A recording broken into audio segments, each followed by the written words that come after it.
Oh my God. What's up guys? In this video, I'm gonna show you everything you need to know about adjusting the coilovers on your second gen Honda Odyssey. And that's gonna be your US Odyssey that was made between 1999 and 2004.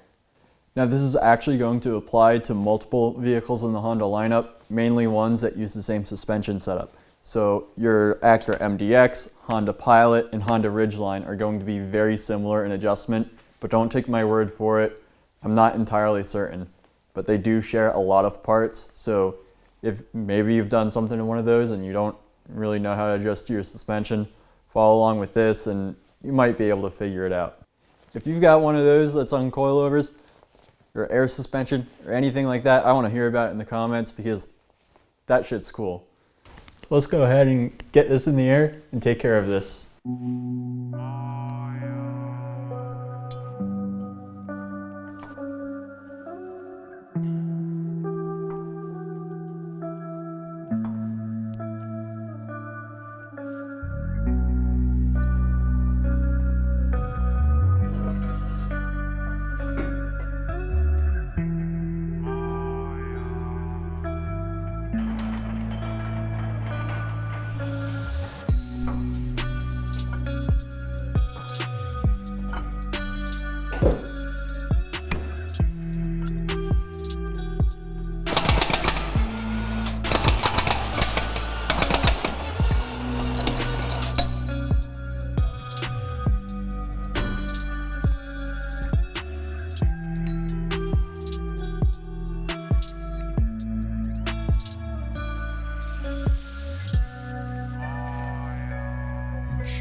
As you can see, your coils are going to get freaking nasty when they're in the winter. So one great thing to do is we can take advantage of the opportunity to go ahead and clean them so they don't rust way too much. A little bit's inevitable, but we can kind of fix it a little bit and stop any further rust when we can. If you've got a rear suspension that looks like this, you might be a little confused on what's going on, and I don't blame you. They're not too difficult to work on, it's just a little confusing because most of the videos don't really talk about them. So I'll not only show you how to take care of those ones, but the more conventional style like we have up front. That way you know exactly how to adjust them if you've got a second gen Odyssey or a very similar platform. It just really helps if you can have a specific video to follow for your vehicle, because there are some little nuances to each and every vehicle, and you might not actually adjust it correctly if you don't know what you're doing. This style of coilover is the most common. It's pretty straightforward to work on.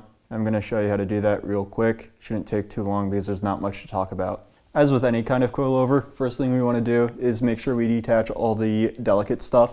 So that would be like our brake line, strain relief, our ABS sensor, strain relief, all that kind of stuff.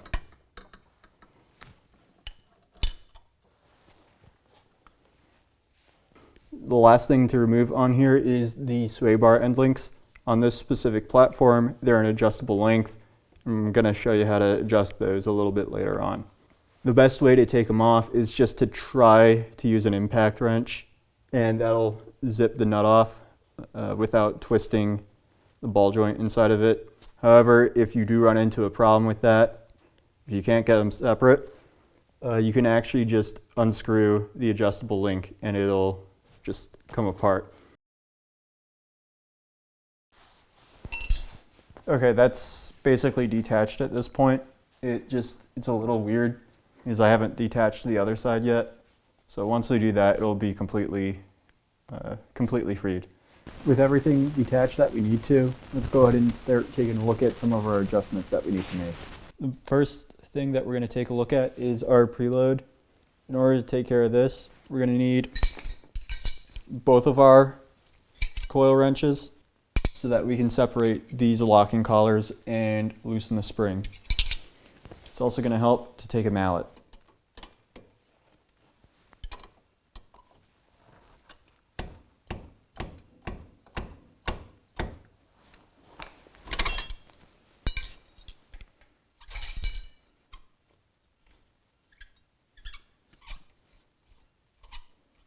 Now with that collar broken loose, we want to basically make it so it's loose, and then we're going to bring it back to the point where it's snug and we can't move it around. Not too tight though, because we don't actually want to put any load on the spring. We just want to snug it down and call it kind of like a baseline 0 on the spring.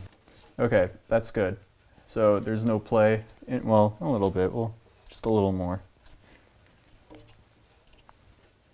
Okay, that's good. So usually BC Racing specifies 1 to 5 or 1 to 4 millimeters of preload. I'm not sure.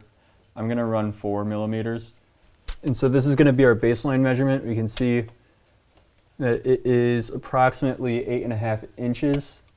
We're measuring from where the spring ends, right up where it meets at the little bearing. And we're stopping right where it meets this locking collar. We're going to take that measurement and we're going to subtract however much preload we want to apply. So in my case, I'm going to need to move it from the 8 5/8 mark to about the 8.5 inch mark.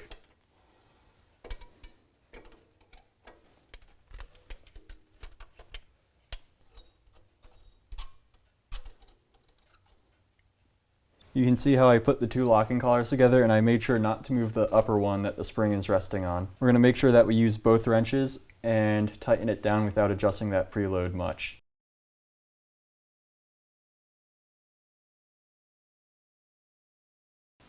Now, in order to adjust our actual height, we want to go ahead and figure out how much we're going to move it. I've decided that I'm going to set it so that it goes from the spring to this lower body down here, and it'll be a gap of 3 inches. And I'm going to set it to the same on either side. We're going to take our wrench and get that loose.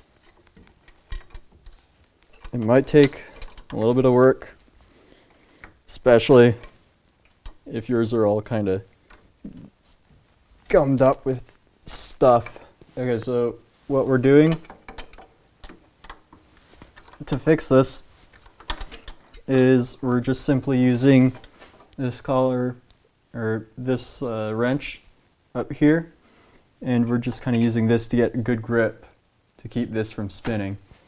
And we're going to take the other wrench on the bottom and we can just kind of keep turning that up. So now what we want to do is we want to go ahead and take our wrench, and we're going to take this upper collar here and we're going to use this to twist the entire strut while leaving this lower body down here in place. And that's going to either lengthen or shorten this assembly.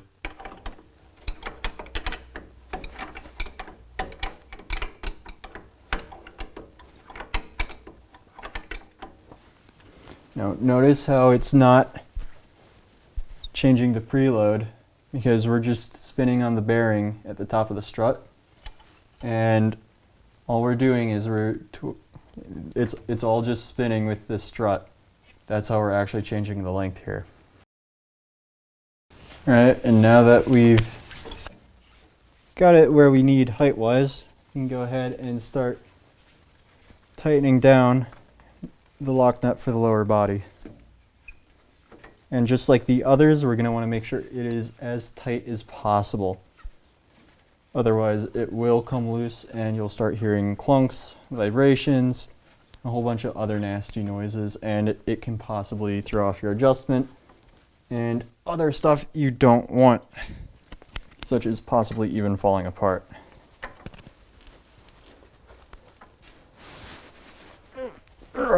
Okay, that should be good. Alright, and so now, with that taken care of, we're going to go ahead and start taking care of the adjustable sway bar link. The actual sway bar, is sort of in a middle position when we actually load up the suspension. That means when we've got it on the ground and the vehicle, all the vehicle's weight is on the suspension, on the tires, so everything's sitting as it naturally would. Because what will happen is if you make these too short, you'll wind up this part here is going to crash into the frame, and you're going to get a clinking noise every time you go over a bump because it's going to move off a little bit and slam right back in. And then if you go too low, you're going to get another issue where every time you go over a different bump, it's going to start bottoming out down here. So we want to make sure we get kind of in a midpoint that'll work nicely. And so because of that, we're just going to try our best to line it up here, threading it in. It might take a little bit of work to get right. You want to avoid cross-threading it.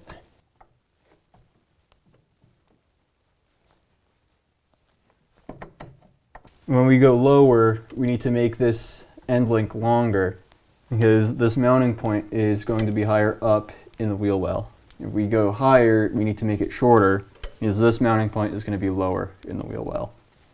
So I'd say that this is probably good on this side, and what we want to do is we're going to measure where it's at after we lock it down, and we're going to imitate that on the other side. The name of the game when you're adjusting your coilovers is consistency. You want to make sure everything is the same everywhere. Go ahead, tighten it down. Okay, I'm back. It's the next day.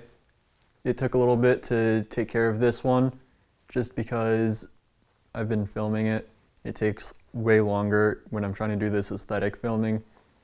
I'm trying to kind of up the production value for this time around. So hope you guys like that, because it does take me quite a bit more work to film that way. Now it's time to work on the rear suspension. This is a really fun one because it's very different. So for this type of coilover we have in the rear, this goes by several names. Some people call it a high-low setup, some people call it divorced. All you basically need to know is it's just where the spring is separate from the shock, and that actually changes how we adjust this quite a lot.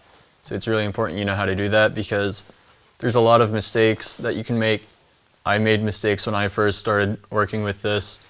So this should really help you out if you have this type of suspension. And there's a few little quirks that you need to know when you're working on the Odyssey or a similar platform with this type of suspension. So it's important on here that you actually disconnect this ABS cable or wheel speed sensor from the control arm. That's because we have to disconnect the control arm that the spring sits on. And if we don't do that, the wheel speed sensor cable will get caught and potentially get stretched or break something. And we don't want that happening.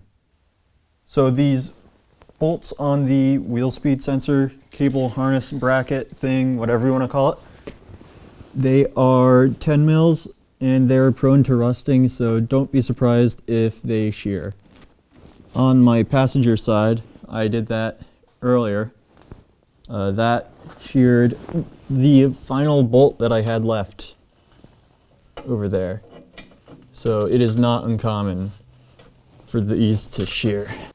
You're going to want to use your jack to lift up the spring perch just a little bit, and that way you can easily get the bolt that fastens it to the rest of the suspension out. After that, you want to take your impact wrench and use it to remove the bolt that fastens that control arm / spring perch to the rest of the suspension. Once you get that bolt out, you're going to go ahead and just lower the jack down.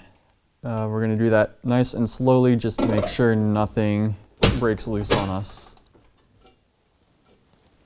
And so with that out of the way, we're now going to remove the spring from the assembly, including the top hat.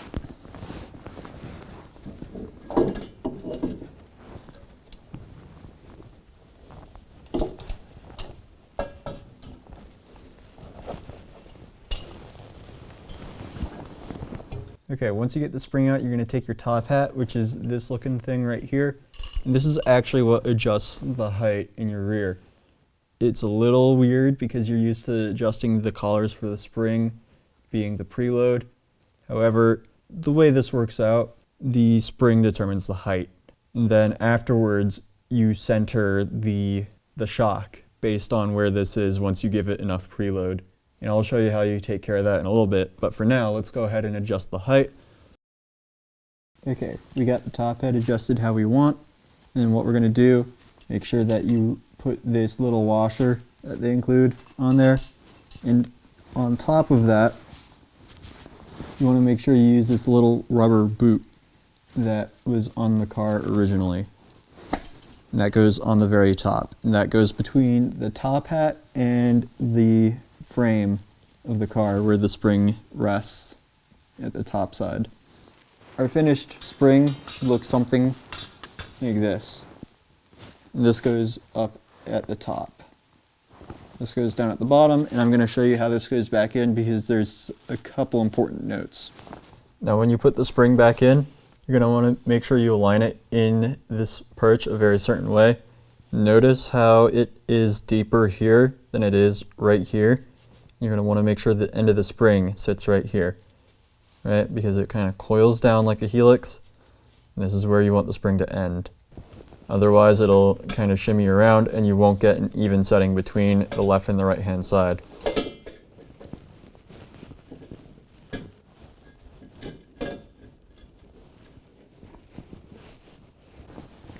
One more thing to note, that there's this little guy that goes at the bottom of the spring. This is really, I should really replace this, but I never remember. So yeah, we'll put this back in anyways for now. It just helps prevent some direct metal on metal contact.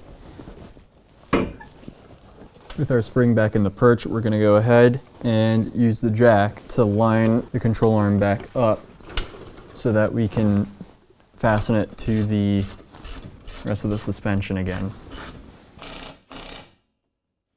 Okay, now that we have it fastened back to the rest of the suspension, we are going to release the jack. We're going to keep the jack here because we're actually going to come back to this in a moment, and we're going to need to jack it back up to set the preload. But before we do that, we want to make sure we reconnect the ABS sensor wire bracket. The next step is we're going to take care of the preload.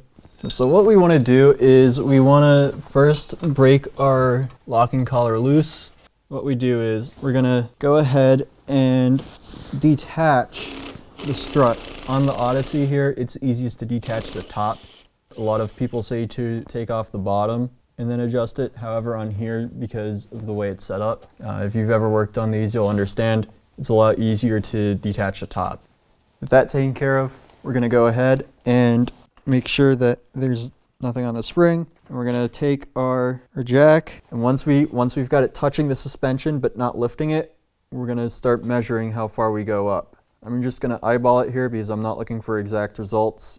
Now what we want to do is we want to adjust the length of the shock here so that the top end of it lines up perfectly. And that way it'll be centered with this much preload that we have on the spring right now. So right here you can see exactly how it should be. I have a little bit of preload on the spring, and I've got the shock adjusted to the right length. So what we're going to do is we're going to go ahead and put the bolt through there, and that'll kind of lock it into place a little bit, and we'll go ahead and tighten the collar at the bottom so it will not budge at all. Now that we've adjusted the ride height and the preload for the spring by adjusting the length of the shock, we're going to go ahead and release the jack. And just like so, we've finished adjusting the rear suspension. Now that we've got both the front and the rear suspension done, we can go ahead and put some wheels on. And for real fun, I'm going to be putting it on my summer setup because I don't have to drive this in the winter anymore. It's going to look so good once I actually get the wheels on and it's back on the ground. Oh my gosh. We've got everything adjusted on the coils that we need to. I actually forgot to put all the extra hardware back on this one up in the front, but I took care of that real quick. The little brake line and wheel speed sensor strain relief, but that's all taken care of now. And so we're gonna go ahead and put the wheels on, and I absolutely love how these wheels look. I was kind of missing them all winter just because they work so nicely on this van. Between the color combination and just the dimensionality to them is fantastic. So I'm really glad to be putting them back on, and I think you guys are gonna love how it looks.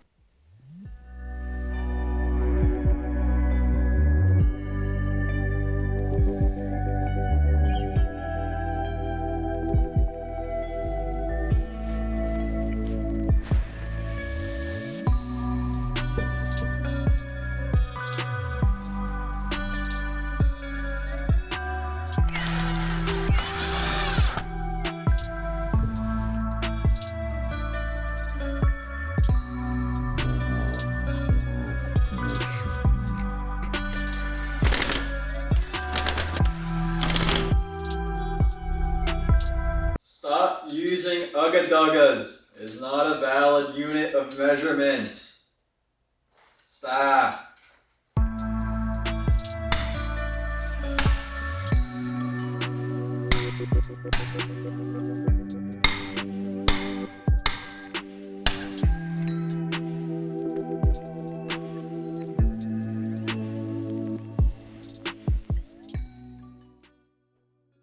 I'm like actually a lot taller than the Odyssey now. It's so weird seeing it this low.